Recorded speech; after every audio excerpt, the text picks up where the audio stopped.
Good day. Welcome to another episode of Mindful Drawing. I'm excited to explore what we can create today. We just let our hands and eyes and pencils flow across a page. I want to experiment a little, so I pulled out some of my colored pencils today. But feel free to use whatever you like, whether it's a pen, a pencil, your finger, a piece of charcoal, or a marker. Let me go ahead and get started with the warm-up. On a scratch piece of paper, a note card, or some piece of your sketchbook, a nice page that's free and ready to explore, maybe the back of an envelope or whatever you have at hand. Let me go ahead and get our hands and arms and shoulders, eyes, fingertips all warmed up. I like to start with just a little pressure on the fingertips, push those nerve endings together and get them really working there. That can be really powerful. Any medium will work. We'll start with just a regular pencil to get warmed up and do something a little repetitive and rigid just to warm up the hands. In architecture, we do a lot of tone mapping with hatch. I'm just going to work by trying to create some parallel lines across the page at any angle that works. Give something you can see a little stronger.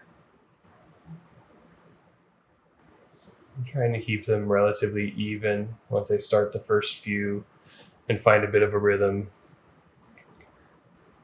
But if they wobble a little or they drift or one's not next to the other, just keep going to the next and use that as our point of attention to kind of guide the hand, pulling it straight towards us and seeing if we can try to keep those lines a little bit parallel, a little bit consistent in their spacing, and use that to begin to connect our eye with our hand and our arm as that rhythm develops across the page. I know that each one is a new chance, a new opportunity to connect to that link between our hand and the paper, between our eye and the hand. And it takes a little practice to get warmed up. And as we get used to the repetition, we start to add in a few more layers of connection there. We can begin to connect it to our breath, perhaps, connect it to our speed. And the next one, I'm going to take a breath in between strokes and then breathe out with the stroke. You might find it's interesting to explore with this, connecting more of your body. I'm able to kind of like rock forward and back a little bit here and use my pelvis and mid-back to guide the pencil with my breath.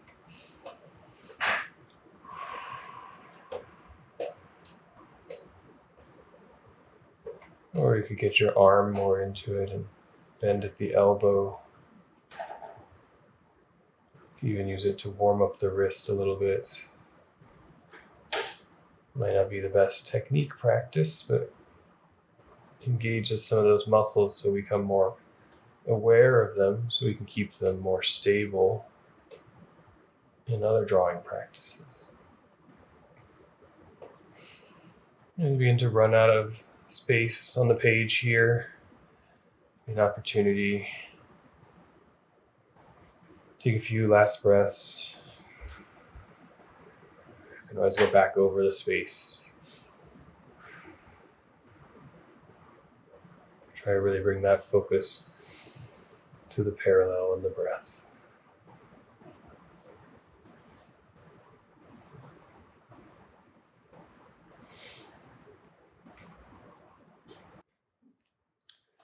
Then I was doing a fun intro drawing to warm up some of my students last week, just by drawing some circles, some bubbles, and having them grow and play across the page. So I'll switch to a new page in the sketchbook or somewhere else, and grab this pencil with color, make sure it's kind of set up, and pick any place to begin and just draw kind of smallish circle, something that I can, just like the line, keep attention to and try to give it a clear opening and closing. And after the first one, picking a place next to it on the side to begin again. And draw a similar size circle, paying attention to bring the close back to the beginning. And continuing that pattern to draw from one circle into a new one. And bring the beginning around to itself in that infinite loop.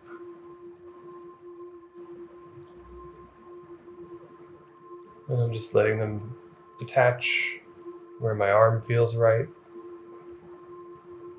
The motion leaves me from the last one.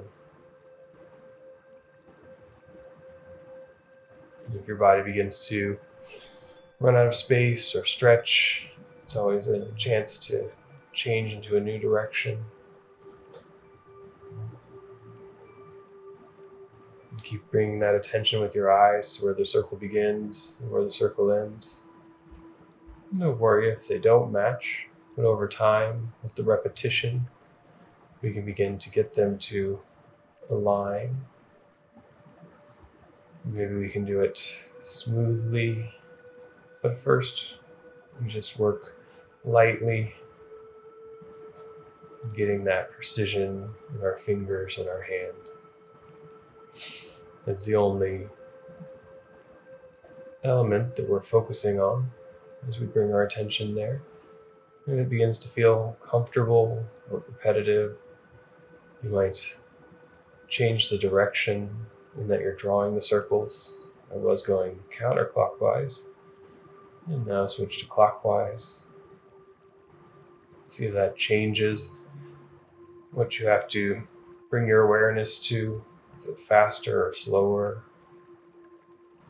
Is it harder to begin and end? Through the repetition and the practice, start to approach again a space where we can open and close the circle from one to the next in the same place. You might begin to become more fluid and you oscillate back and forth, like stretching your fingers and your toes, getting things to wiggle. You begin to play with the size of the circle. Do they stay consistent? Do they start to shift as you move along?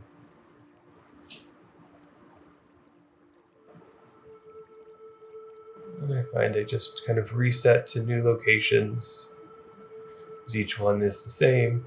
Whenever it starts to reach a level of challenge in terms of the reach of my arm and my position on my chair, so it doesn't become physically uncomfortable to where I'm not focusing anymore on the circle. I think there's enough discomfort in trying to draw circles that look like circles for us to have our attention and our awareness there. If you ever need to adjust your stance or your posture, you notice your mid-back, your elbow is getting a little tired, feel free to stretch and pick up anywhere with a new series of circles. And from time to time, knowing and being okay with the fact that some will probably end up not meeting just right, or not even looking like a circle. And just go to the next one and begin again. This chance for cycles and repetition.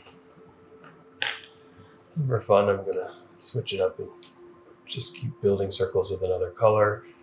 Other things you could bring that awareness to would be the pressure on the circle, pressure on the pencil.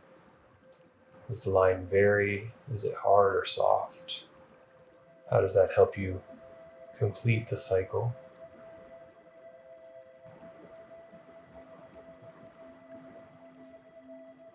If you're feeling really comfortable, you might switch hands to try the offhand. That can be interesting. You can really engage some of the other parts of the mind that require us to focus on all the muscles in our finger, in our arm, even in our eyes, to track what we're not used to. I think when I change color again, I might do that. But for now, feel a good rhythm between each shape, spawning from the previous, adding a layer and some movement to the page as it reaches out to discover new territory.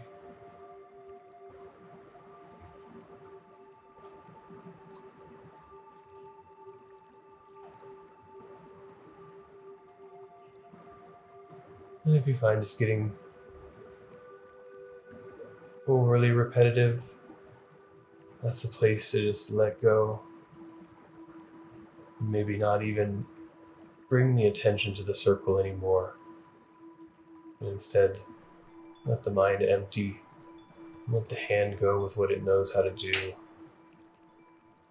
Bring your attention to your breath as its own medium here, whether it connects with the circles or not. It can be a fun game to play in awareness. Can you have two rhythms going because one becomes natural and part of the background that we can be creating without guiding, without focusing, just by letting our eye and hand operate on their own, thinking through the shapes and their relationships, structuring form and space on the page, while we detach and just breathe.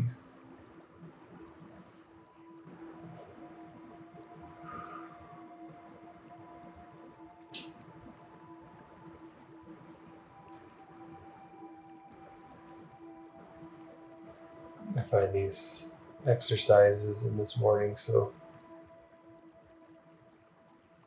freeing from that, necessary and daily activity to have to create towards a goal or a purpose. Sometimes it's to meet a budget, sometimes it's to meet an exhibition or build a portfolio or to get a job. And having a little time to step back and just let my hands and mind create with only the purpose of bringing some attention and care to myself, knowing that what I create could be exciting or just some marks on a page.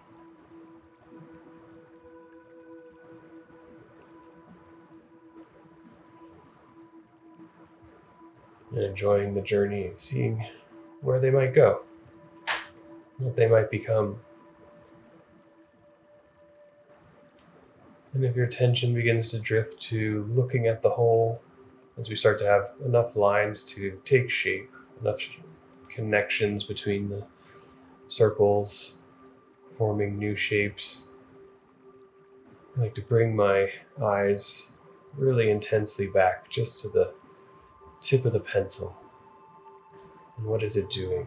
How is it tracking just the place where it begins and ends?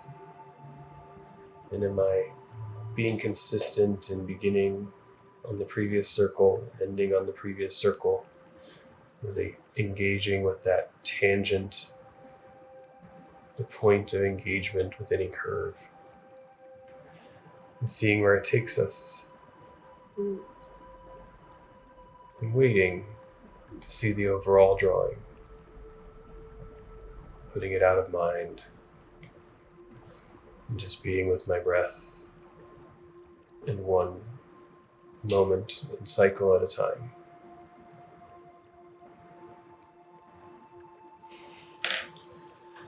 And I think I'll give that right hand a rest and see if If I can't do a few with my left, this one may not show up at all on the camera. Let's find out.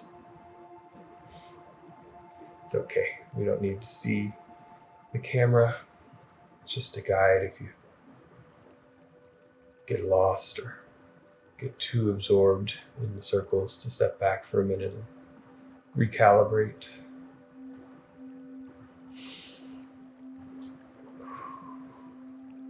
I really like to notice the difference here. It's such a more absorbing action.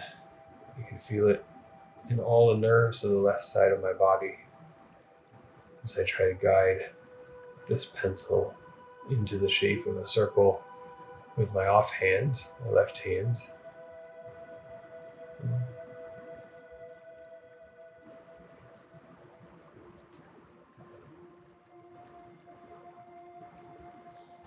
In many things, I'm somewhat ambidextrous, but I don't practice it enough to feel it as a natural condition. And everyone's gets a little bit different alignment of that to one side or the other. And I like to remember that we can bring change and adaptation to ourselves with a little focus and repetition. I don't know if there's a strong usefulness to the skill of being able to draw or write with my left hand versus my right, but just being in the moment of changing and adapting ourselves with a clear applied goal and skill. Again, can be very liberating, as we can change anything with a little repetition, a little time.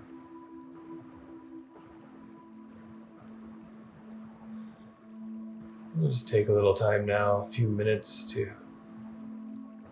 bring our attention back to everything on the page.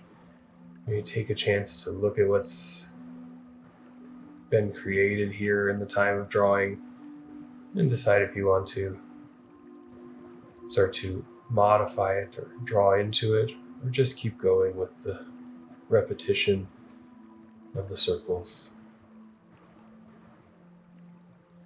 You can begin to fill spaces, repeat or mimic specific shapes, enhance them, expand on the trajectories. In my case, these starting spirals.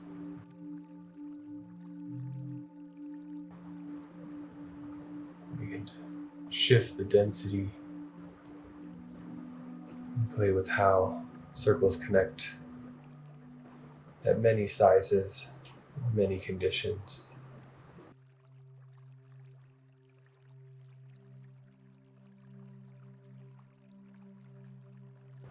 Remembering from time to time to refocus on our breath when we get really absorbed. Sometimes our breath can get very shallow when we stop breathing altogether. And that can start to hold in some stress, even if it's a good stress from the stress of excitement and creativity. You can release that back and even it out with a few breaths.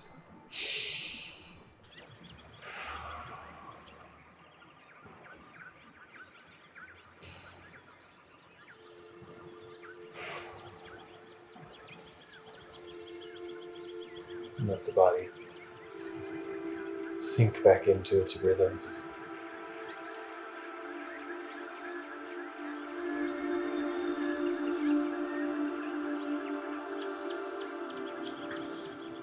And if you're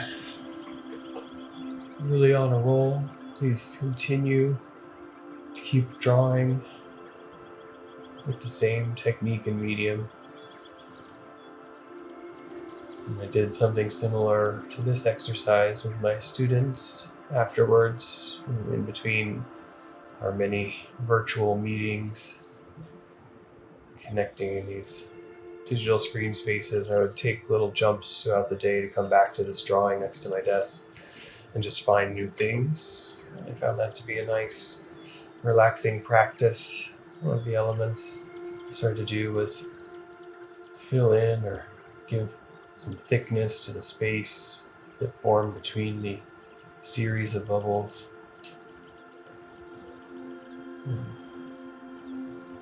See how that might find new shapes or regions. As I always like to give a little extra reading to some of these mindful exercises, as it gives me maybe some insight into what my subconscious was working on. What these repetition patterns between my eye and my hand are doing, and so I can experience them through the medium of drawing. See where that might take us.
Sometimes once you begin, it becomes very challenging to stop and release and let that space of creativity go for a little while.